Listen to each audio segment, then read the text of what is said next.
Masalah Iran ini adalah masalah minyak. Jelas? Masalah minyak. Karena Amerika krisis minyak. Dia tak punya minyak.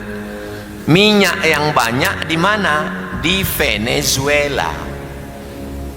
Makanya dikirimnya lah tentara cuma 20 orang pakai heli yang tak berbunyi,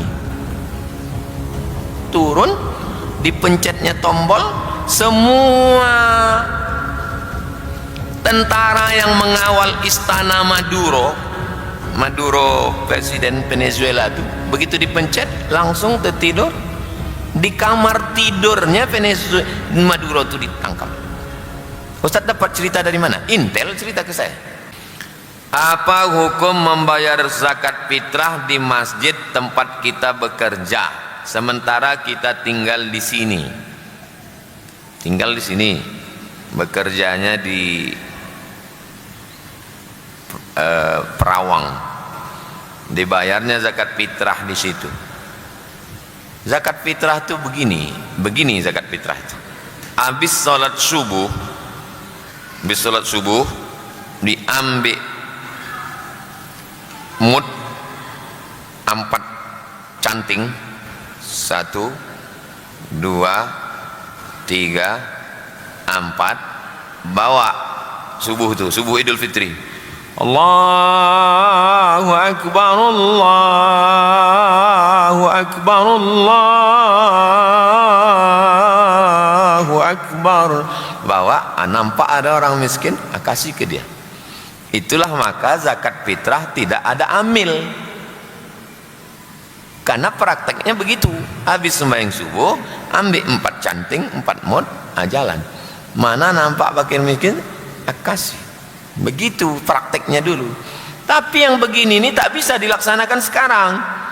Kalau dilaksanakan begini sekarang, yang duduk di pinggir jalan dapat 3 goni, yang di balik-balik gang tak dapat. Maka yang sekarang ini sudah bagus, dibuatkan amilnya di masjid, diserahkan, nanti RT RW masing-masing ke masjid mengasih nama-nama yang datanya udah ada tiap tahun. Nah, jadi udah bagus itu. Nah, dia bekerja di Perawang, dibayarnya di Perawang. Yang di sini pun sudah dapat juga, karena masyarakat sekitar ini kan bayar. Mau di Perawang dia bayar, bagus. Di sini juga bayar. Kecuali di tempat tinggal dia itu susah semua. Di Perawang udah kaya-kaya, orang Indah Kiat semua. Nah, maka bawalah ke tempat. Itulah pentingnya kita bergaul, bertetangga, tahu kita mana tetangga kita yang tak makan. Jangan sampai kita beribadah aja, mati-matilah. La yabitu syab'anan, tak boleh orang tidur dalam keadaan perut kenyang. Wajaruhu ila jambihi ja'iun, tetangganya kelaparan. Ini tetangga keliling nih kita mesti tahu nih. Pak Ulung, cari tetangga kita kanan kiri muka belakang mana yang tak makan, beli beras antarkan ke situ. Jangan kita hanya beribadah aja di sini, tetangga tak makan, tak selamat kita. Bagaimana hukumnya ada jamaah yang berjamaah sholat di luar tembok masjid dan pintu masjid tertutup? Di dalam ini ada imam, ada jamaah, di luar itu ada jamaah. Kenapa dilobang? Nah, ya kan? Kenapa tak ditutup aja semua? Tutup semua. Atau pas kita sedang sholat, imamnya bilang, itu di luar ada jamaah, buka pintu. Tujuannya 2. Yang pertama, supaya suaranya keluar. Yang kedua, supaya jamaah itu menengok gerak imam. Itu guna. Tujuannya 2. Yang pertama, suara keluar. Yang kedua, menengok gerak imam. Jadi kalau kita tutup nih semua, tutup semua, di luar ada jamaah, di atas jamaah. Tapi yang 2 ini tercapai, maka jamaahnya sah. Bagaimana cara yang dua ini tercapai? Pasang sound di atas, masukkan suara ke kabel, naikkan ke atas, dan gambar pasang TV, sah. Jadi kalau ada ustadz mengatakan ini bangunan ini buka lubang sedikit biar supaya suara, supaya waktu imam takbir intiqal, Allahu Akbar, bar kata imam baru kita takbir, Allahu Akbar, Allahu Akbar, bar kata imam baru kita pindah, Allahu Akbar, bar kata imam, biar supaya kita tidak mendahului imam.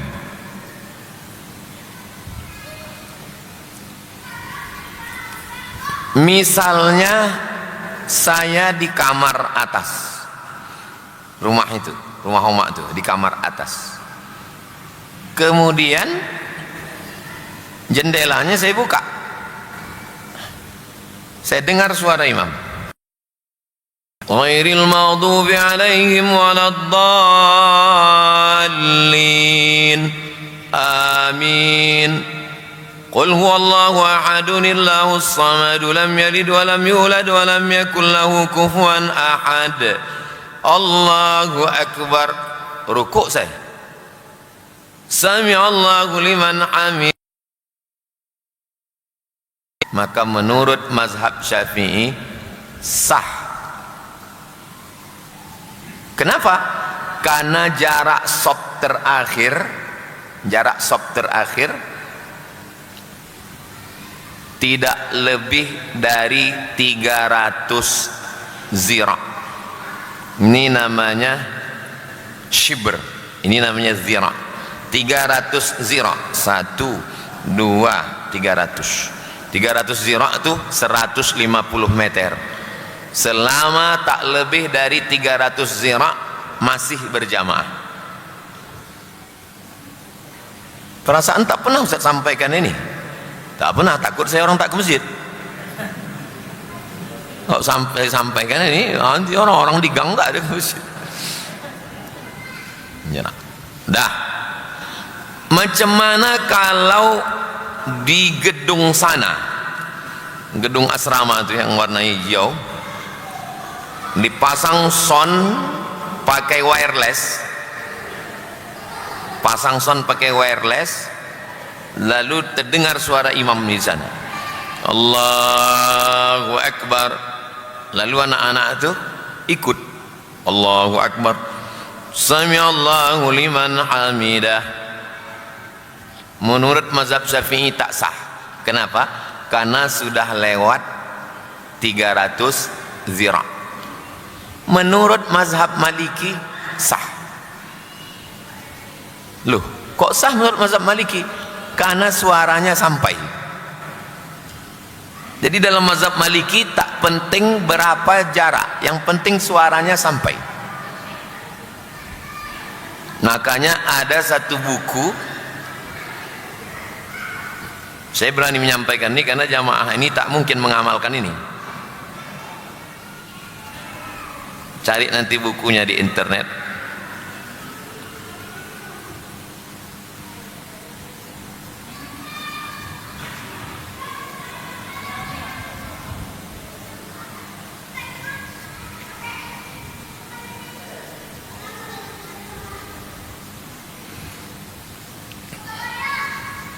Al-iqna' bisihhati salatil jum'ah fil masjid khalfal mizya'. Sah hukumnya salat Jumat di rumah walaupun mendengar suara imam dari radio. Wah. Mazhab Maliki yang diamalkan. Ini tak ke masjid nanti. Judul kitabnya Al-iqna' bisihhati salatil jum'ah fil manzil khalfal mizya'. Dihidupkannya suara Imam Ustadz Zul Ikrami di An-Nur. Salat dia sini, Allahu Akbar kata Ustadz Zul Ikrami, Allahu Akbar. Abang tak ke masjid? Ini kitab kan? Syaratnya waktunya sama. Kalau ikut Imam Istiqlal tak bisa, karena waktu Jakarta dengan sini beda. Mazhab Maliki ini ulamanya ini, Ustadz, jangan-jangan ini ulama hebat atau tidak? Ini namanya Syekh Ahmad bin Siddiq Al-Ghumari. Dia bergelar Al-Hafiz. Al-Hafiz saking banyaknya hafalan hadisnya. Ahmad bin Siddiq Al-Ghumari, Abdullah bin Siddiq Al-Ghumari, Abdul Aziz bin Siddiq Al-Ghumari. Abdul Aziz bin Siddiq Al-Ghumari ini punya anak namanya Abdul Mun'im bin Abdul Aziz bin Siddiq Al-Ghumari. Itulah yang tanda tangannya ada di samping, yang menandatangani masjid samping. Uak dia ini, abang ayah dia, ahli hadis. Di antara yang tiga ini, Ahmad bin Siddiq, Abdullah bin Siddiq, Abdul Aziz, yang paling alim Ahmad nih. Ahmad nilai yang mengatakan boleh sholat di belakang radio karena suaranya terdengar. Tapi jangan diamalkan. Jadi untuk apa? Ya pengetahuan aja. Bagaimana hukumnya apabila ada jamaah yang berjamaah sholat di luar tembok? Apalagi di luar tembok? Itu maksud saya. Itu. Apalagi di luar tembok? Yang penting suaranya sampai. Makanya di luar itu, di luar tuh ada suara. Apakah boleh kita bersikap seperti ini? Dalam hal kunut subuh ikut mazhab Hambali, dalam hal kunut witir ikut mazhab Maliki. Ini namanya tatabbu' rukhas, campur-campur mazhab. Tidak dianjurkan campur-campur mazhab. Konsisten saja di mazhab Syafi'i. Kunut witir menurut mazhab Maliki tidak ada. Mazhab Maliki tak ada kunut witir. Menurut mazhab Hambali, witir itu boleh diisi kunut baik di dalam Ramadan maupun di luar Ramadan. Mazhab Syafi'i, witir itu kunutnya hanya setengah terakhir, 15. Di awal tak ada. Saya ulang lagi, Maliki tak ada kunut witir baik dalam Ramadan maupun di luar Ramadan. Tak ada kunut witir. Hambali sepanjang tahun itu boleh diisi dengan kunut witir. Mazhab Syafi'i, kunut witir dari pertengahan Ramadan ke ujung, di pangkal tak ada. Tentang kunut witir. Kunut ini 3. Pertama kunut subuh, kedua kunut witir, ketiga kunut nazilah. Kunut subuh, mazhab paling tua Hanafi tak berkunut. Mazhab paling kecil Hambali tak berkunut. Yang berkunut Maliki dengan Syafi'i. Maliki Syafi'i berkunut. Syafi'i kunutnya setelah rukuk, Sami'allahu liman hamidah, Syafi'i. Maliki kunutnya sebelum rukuk. Walam yakul lahu kufuwan ahad. Baca kunut. Kunutnya tak berbunyi. Allahu Akbar. Hanafi, Hambali tak berkunut. Maliki, Syafi'i berkunut. Syafi'i setelah rukuk, Maliki sebelum rukuk. Payah ngingatnya. Aku tak sembahyang aja lah Pak Ustaz. Kunut semua mazhab, Hanafi, Maliki, Syafi'i, Hambali, kunut nazilah ada. Sebulan Nabi kunut nazilah di semua solat, subuh, zuhur, asar, maghrib, isya. kunut nazilah, i'tidal rakaat terakhir, samiallahu liman hamidah, kunut nazilah. Allahumma ansur ikhwanana al-mujahidina fi Falastin, Allahumma dammir a'da'aka a'da'ad-din, Allahumma alaika bi Amerika wa Donald Trump wa Netanyahu, Allahumma la'anhum la'nan tawila, Allahumma zalzilhum zilzalan syadida, Allahumma mazziqhum mumazzaqan ya arhama ya dzal jalali wal ikram. Kunut nazilah. Pernah Nabi berkunut minta laknat, ya. Allahumma la'an Ra'il, Allahumma la'an Usayyah, Allahumma la'an Zakwan. 3 suku membunuh dai-dai yang dikirim Nabi.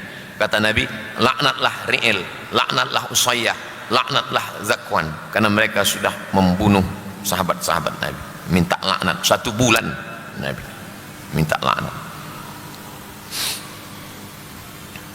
Kapan mazhab? Mau pindah-pindah aja ini. Kenapa mesti pindah mazhab? Coba aku tanya dulu, kenapa lah mesti pindah mazhab? Apa yang menyebabkan kita mesti mau pindah mazhab? Enggak ada itu pindah-pindah mazhab. Ya istiqomah aja dalam mazhab Syafi'i. Memangnya apa beratnya mazhab Syafi'i? Bin Bakhtiar bin Yahya bin Matsah, nama mesti 4. Nama, ayah, atuk, unyang. Jinsiyah, nationality Indonesia. Mazhab ada, tak boleh masuk mazhab lain supaya enggak mencampur-campur mazhab. Kenapa mesti campur-campur mazhab? Kau nikah tak ada ayah si perempuan itu, tak ada wali. Aku mazhab Hanafi. Mazhab Hanafi kan boleh enggak pakai wali. Oh. Terus tahun ini kau udah bayar kurban. Mazhab Hanafi kan wajib berkurban. Aku Syafi'i. Mazhab Syafi'i kurban kan sunat muakkad. Tadi kau tengok kau pegang bini kau waktu mau pergi, kau salaman, tak ada kau ngambil sembayang, kau sembayang. Aku mazhab Hanafi. Mazhab Hanafi bersentuh itu bukan kulit, maaf cakap, jima baru batal. Oh. Tadi malam kau waktu tidur aja tak ada kau sembahyang witir. Mazhab Hanafi witir kan wajib. Aku Syafi'i. Itulah maka pantang pindah-pindah mazhab itu. Nanti ujung-ujungnya dia nanti lama-lama tatabbu rukhas. Tatabbu itu nyari enak-enaknya. Rukhas itu nyari enak-enak. Rukhas itu artinya rukhsah, nyari keringanan. Jangan pindah-pindah mazhab. Tetap dalam mazhab Syafi'i. Di zaman ini apakah mungkin ada orang yang bisa beragama tanpa bermazhab? Tunjukkanlah saya orangnya. Tunjukkan saya mana orangnya yang bisa beragama tak bermazhab. Tunjukkan orangnya. Tak bisa saya tunjukkan di sini Pak Ustaz. Namanya lah, namanya. Mana namanya? Mana orangnya yang tak bermazhab?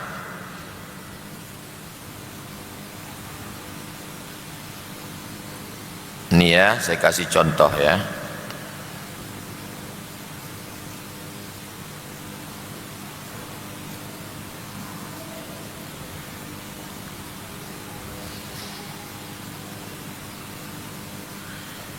Syekh Abdul Aziz bin Baz, tahu Syekh Abdul Aziz bin Baz?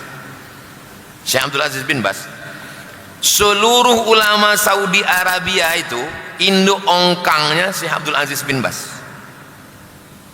Jenderal bintang 5-nya Syekh Abdul Aziz bin Baz. Yang di sini-sini itu kopral-kopralnya itu. Syekh Abdul Aziz bin Baz. Syekh nasya'a wa darasa fi itaril mazhabil hambali. Syekh Abdul Aziz bin Baz tumbuh besar dan belajar di kalangan mazhab Hambali. Syekh Abdul Aziz bin Baz. Tiba-tiba datanglah kopral-kopral itu mengatakan, saya tidak bermazhab. Kepala otak kau tak bermazhab. Syekh bin Baz saja bermazhab kok.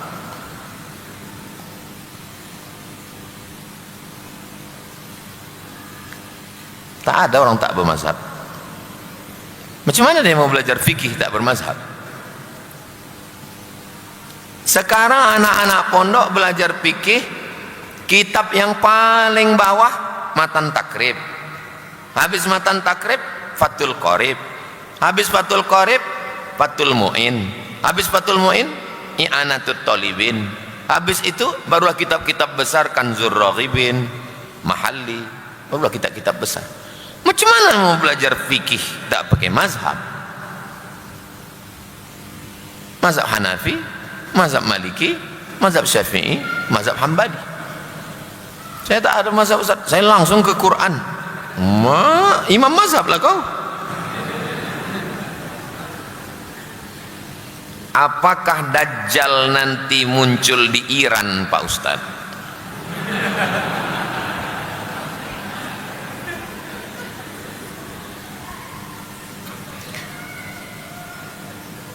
Dajjal itu nanti akan dibunuh oleh Nabi Isa. Makanya kita minta perlindungan, Allahumma inni a'udzubika min azabi jahannam wa min azabil qabri wa min fitnatil mahya wal mamat wa min syarri fitnatil masihid dajjal. Karena yang membunuh ad-dajjal itu al-masih, al-masih yang asli membunuh al-masih yang KW. Al-masih KW itu al-masih dajjal. Cukup. Adapun masalah Iran ini simple, sederhana. Ini kita ini kan terlalu sibuk di dalam kotak ini kotak. Sibuk sini. Sekarang saya bawa keluar kotak. Out of the box. Keluar kita sebentar. Masalah Iran ini adalah masalah minyak. Jelas? Masalah minyak. Karena Amerika krisis minyak. Dia tak punya minyak. Minyak yang banyak di mana? Di Venezuela. Makanya dikirimnya lah tentara cuma 20 orang pakai heli yang tak berbunyi. Turun, dipencetnya tombol, semua tentara yang mengawal istana Maduro presiden Venezuela itu begitu dipencet langsung tertidur di kamar tidurnya Maduro itu ditangkap. Ustaz dapat cerita dari mana? Intel cerita ke saya. Cuman 20 orang Ustaz yang menangkap Maduro. Kenapa Trump mengangkat Maduro? Untuk mengambil minyak Venezuela. Tapi minyak Venezuela ini bermasalah. Kenapa? Minyak Venezuela terlalu kental, berat, dan untuk memasang pipanya tidak aman karena orang Amerika Latin itu banyak penjahat. Minyak yang paling murah, paling ringan, minyak di Arab ini. Maka Saudi Arabia tuh namanya Aramco.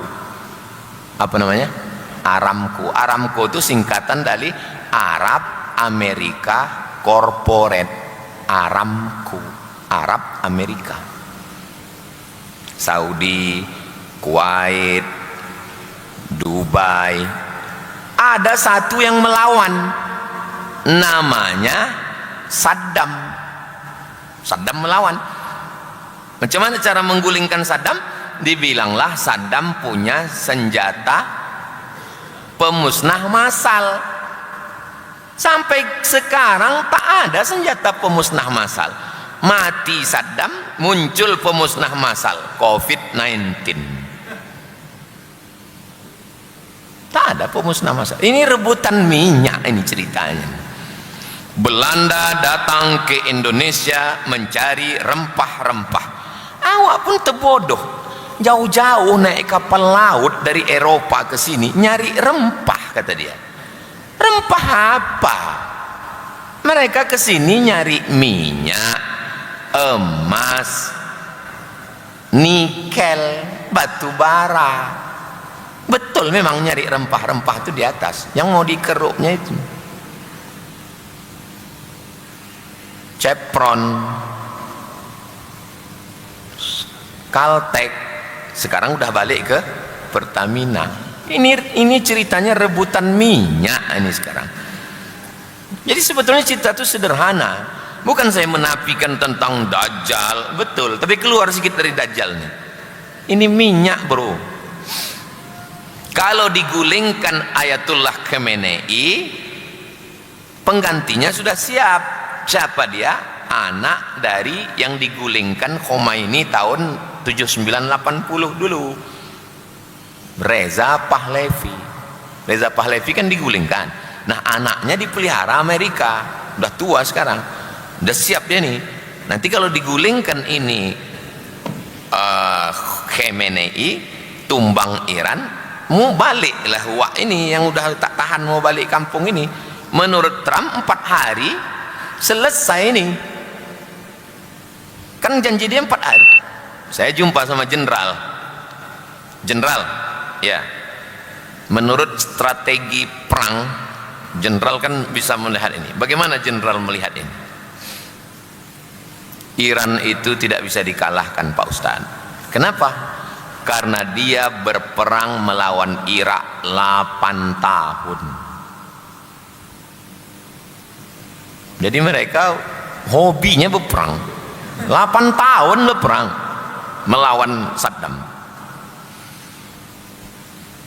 Dan ketika 4 hari tak selesai, maka Amerika minta gencatan senjata. Karena Amerika minta gencatan senjata. Dia yang memulai, dia pula yang mengakhiri. Jadi ini adalah rebutan minyak. Kenapa Rusia membela Iran? Kenapa Cina membela Iran? Apakah mereka Syiah? Tidak. Paham? Xi Jinping membela Iran, Putin membela Iran karena minyak mereka dari Iran. Kuncinya ini adalah masalah minyak. Gak usah terlalu ribet memikirkan Dajjal itu nih. Minyak kok minyak. Waktu Jepang dihantam oleh Amerika, maka Jepang ke pulau yang ada di situ cuma sushi, ikan. Sedangkan dia punya produsen mobil, minyaknya tak ada. Maka Jepang mencari minyak. Datanglah mereka kemari. Ngapain Jepang jauh-jauh kemari? Minyak. Jelas? Sederhana ini, simple. Rebutan minyak. Oke, kalau memang Ustadz bilang minyak, Venezuela ditumbangkan presidennya, Iran mau ditumbangkan, Irak Saddam Hussein ditumbangkan, kemudian Libya Muammar Gaddafi ditumbangkan. Indonesia kenapa tak ditumbangkan? Karena Indonesia tak perlu ditumbangkan pun dikasihnya minyaknya. Ambil lah, ambil. Jelas? Saddam tak mau, setetes kalian tak akan kukasih, kata Saddam. Kita enggak. Berapa ratus tahun Caltech Chevron mengisap minyak kita. Anak sakai di atas pipa, gambar anak sakai berjalan di atas pipa. Di dalam pipa itu minyak hitam, emas hitam, black gold. Anak sakai tak bercelana di atas pipa untuk menggambarkan bagaimana minyak Riau disedot, dan Riau tak dapat apa-apa. APBN Indonesia ini 3.000. Berapakah APBN?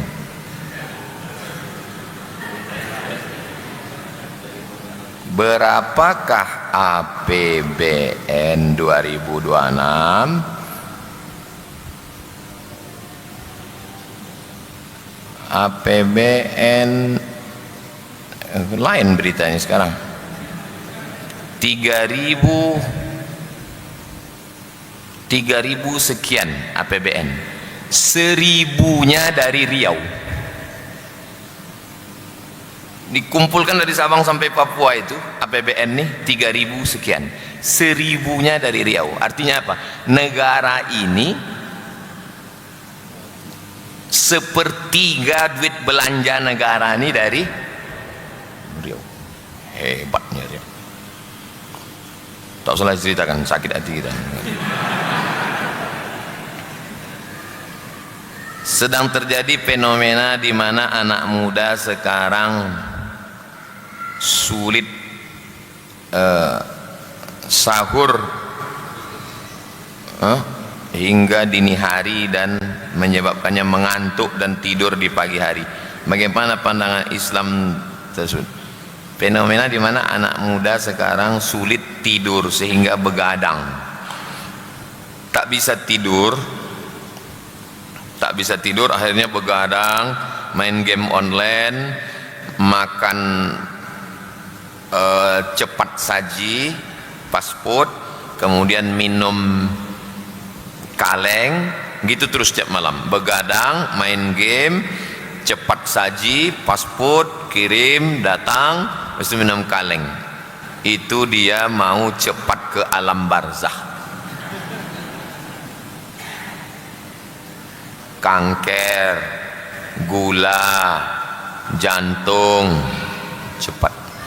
Kalau mau sehat, ikuti ajaran Islam, tidur malam, jangan minum kaleng, minum air putih, minum teh pakai gula aren. Saya kalau di rumah hari Selasa, hari Rabu, hari Kamis minum teh pakai gula merah, gula aren. Gula putih itu white poison, white putih, poison racun putih, kena diabetes. Jaga kesehatan. Jangan minum kaleng, minum kotak, itu gulanya tinggi. Anak SD kena gula. Kok bisa anak SD kena gula? Pagi, siang, malam dikasih emaknya minum. Micin, penyakit semua, kasihan. Kok bisa mereka dapat label sudah bebas dari POM, pengawas obat dan makanan? Zolim. Kenapa meloloskan racun-racun ini untuk dimakan rakyat? Hanya karena mereka bayar. Jadi kalau mau sehat, jangan makan racun. Saya sudah bayar zakat penghasilan setiap bulan dan sisanya saya tabung. Jika tabungan saya sampai nisab, apakah saya wajib bayar zakat juga setiap 1 tahun? Ini tabungan. Dah. Berapa nisab tabungan sekarang?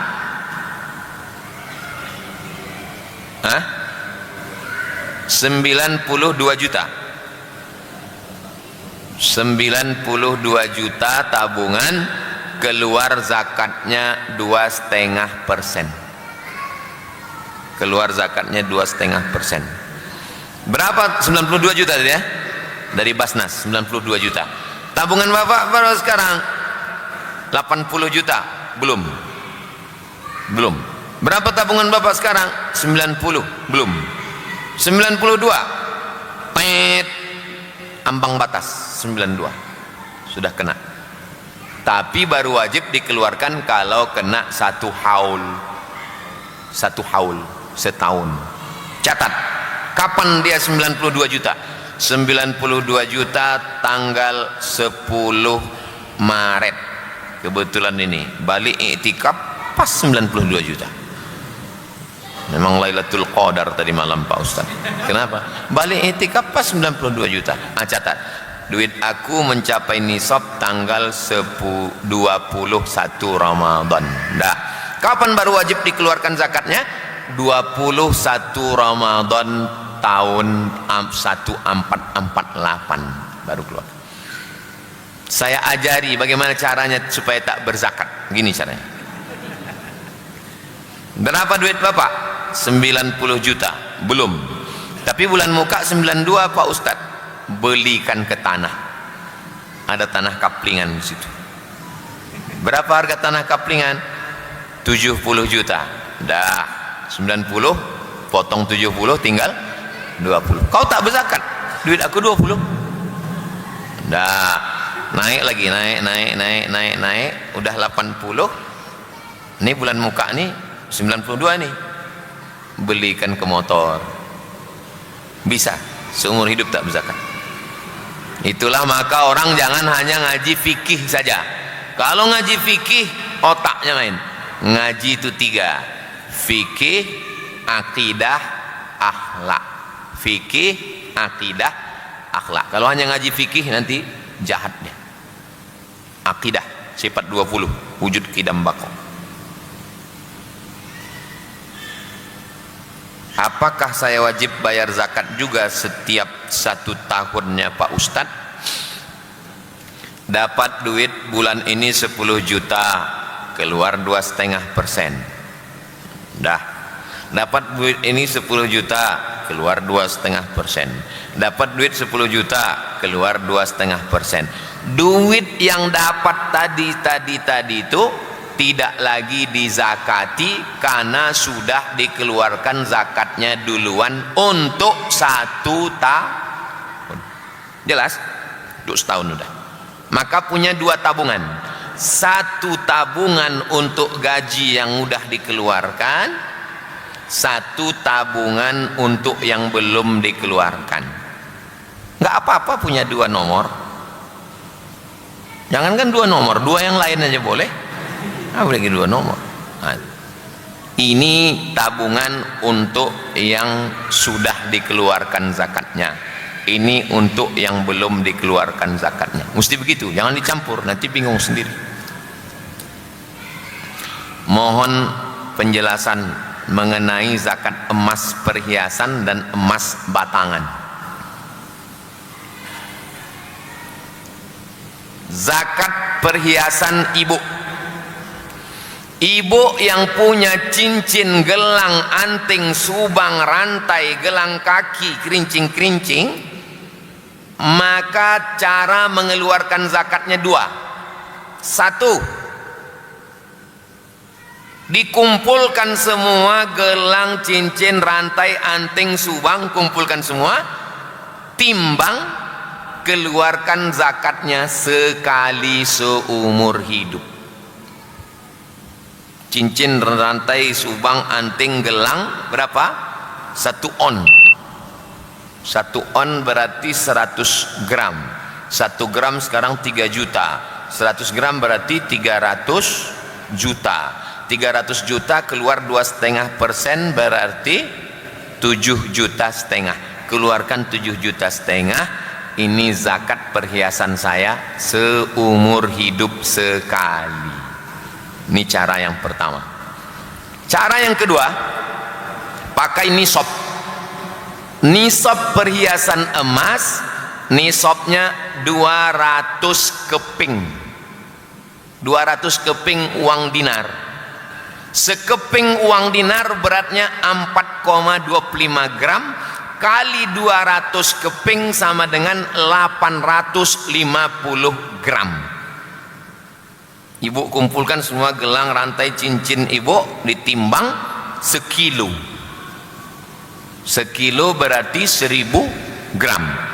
Kali 3 juta berarti 3 miliar. Berarti ibu keluarkan zakatnya 2,5%. 1 miliar 25 juta. 3 miliar 75 juta. Udah jelas? Kalau emas ibu di atas 850 gram pakai cara ini. Tapi kalau emas ibu di bawah 850 gram pakai cara ini. Jelas? Dari angguknya tak jelas ini? Jelas kan? Nah, udah. Ini untuk perhiasan ibu. Kalau bapak punya gelang, punya cincin, punya emas, punya anting, itu bukan perhiasan. Karena yang punya perhiasan itu perempuan. Jadi bapak-bapak yang punya gelang cincin emas anting itu adalah tergolong emas batangan. Emas batangan nisabnya 85 gram. Setiap 85 gram zakatnya 2,5%. Bapak punya cincin gelang anting subang, tak pernah dipakai. Waktu beli ada duit beli, ada duit beli. Ada anak muda, setiap ada duit beli cincin, beli gelang. Rencana menikah belum dapat, tapi udah terkumpul 100 gram, sudah kena nisab. 100 gram kali 3 juta berarti 300 juta. Keluarkan zakatnya 2,5%, 7,5 juta. Jelas? Katanya ada emas yang tak ada zakatnya, emas paino, emas selamat, itu tak ada zakat. Itu tentang zakat emas. Minta tolong ambilkan. Yang ini mengatakan zakat fitrah itu 2,5 kilo, yang ini mengatakan 2,7 kilo on, yang ini mengatakan 3 kilo. Poneng kepala kami Pak Ustad, berapa sebetulnya Pak Ustad? Maka dicari mud. Takaran zaman Nabi itu namanya mud. Setelah dicari-cari mud yang ada di perpustakaan, yang ada di museum-museum, akhirnya ditemukanlah mud itu sebesar ini. Saya dapat hadiah ini dari Syekh Muhammad Jabir, adik Syekh Ali Jabir.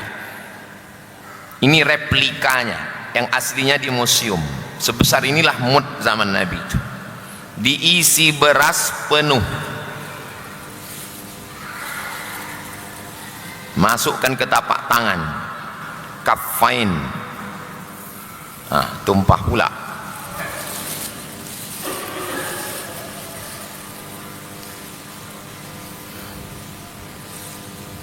Kalau tapak tangan orang Arab 2 genggam dia. Ini karena ketek. Kalau tapak tangan orang zaman Nabi itu tut katanya penuh. Pak awak kecil. Nah, biarkan dia membumbung, jangan diratakan. Yang meratakan itu tukang jual boe. Awak jangan hitung-hitung, biarkan dia membumbung berlebih. Ini satu mud. Perempuan yang tak bisa puasa karena tua renta, maka dia 1 hari minimal membayar ke fakir miskin 1 mud. Sebesar apa 1 mud? Seginilah 1 mud. Kalau zakat 4 mud. 1 mud, dah 4 mud.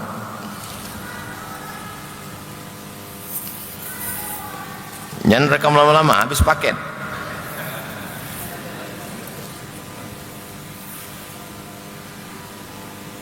Dua mud.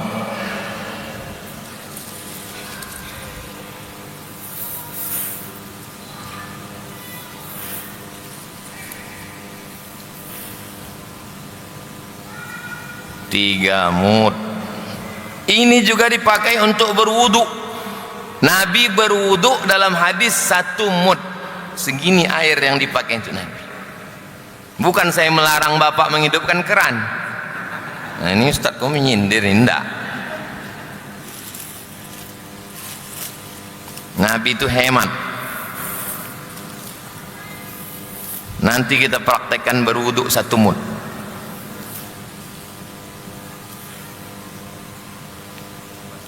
4 mud. Timbanglah 4 mud nih berapa kilo. Itulah ada zakat fitrah. Ada bawa timbangan? Nah, timbang. Itulah. Kalau nanti hasilnya 2,5, berarti itu 2,5. Kalau hasilnya, maka tak bisa pakai timbang, karena kalau diisikan ke sini beras beda beratnya, kurma beda lagi. Karena zakat itu 4.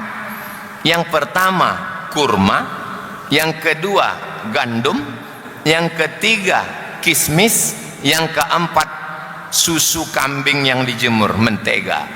Zakat fitrah zaman Nabi cuma 4. Yang pertama gandum, yang kedua kurma, yang ketiga kismis, yang keempat susu kambing yang dijemur, mentega. Maka kalau dipakai definisi, kalau tidak dibuat Nabi bid'ah, maka berzakat pakai beras ini bid'ah. Karena Nabi tak pernah berzakat pakai beras. Carilah hadisnya kalau ada berzakat pakai beras. Dan Nabi tak pernah makan nasi, maka makan nasi itu bid'ah. Kunyahlah kurma itu.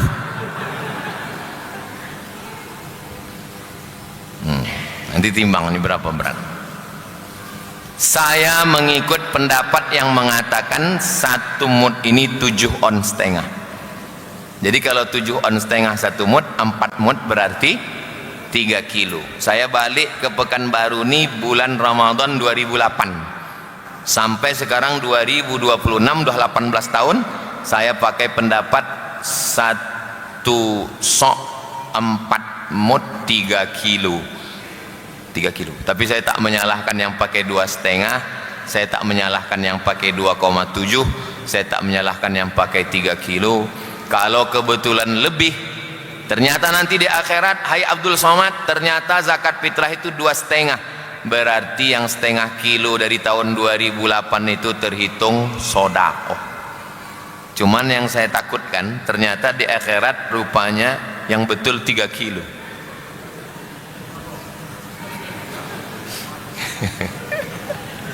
Menakut-nakuti Ustaz. Ala hazihi niyah al-Fatihah. A'udzubillahi minasyaitonir rajim. Bismillahirrahmanirrahim. Alhamdulillahirabbil alamin. Arrahmanirrahim. Maliki yaumiddin. Iyyaka na'budu wa iyyaka nasta'in. Ihdinas siratal mustaqim, siratal ladzina an'amta 'alaihim ghairil maghdubi 'alaihim waladdallin. Amin. Rabbana taqabbal minna, terimalah segala ibadah kami ya Allah. Wa tub 'alaina, terimalah taubat kami ya Allah. Allahumma ja'alna minal ladzina yastami'una al-qawla fayattabi'una ahsanah. Jadikan kami orang yang mendengarkan nasihat yang baik, mengiringinya dengan amal yang baik. Rabbana la tuzigh qulubana, jangan palingkan hati kami ba'da idh hadaitana, setelah Engkau berikan hidayah kepada kami. Kama jama'tana fi hadzal yaum, sudah Engkau kumpulkan kami dari sejak malam tadi bertahajud sampai subuh ini, kumpulkan kami nanti di surga bersama Nabi Muhammad sallallahu alaihi wasallam. Waj'alna minal mutawassilin, jadikan kami orang-orang yang menyambung silaturahim ya Allah. Rabbana atina fid dunya hasanah wa fil akhirati hasanah wa qina adzabannar. Wa sallallahu ala sayyidina Muhammad wa ala alihi washabbihi wasallam walhamdulillahi rabbil alamin.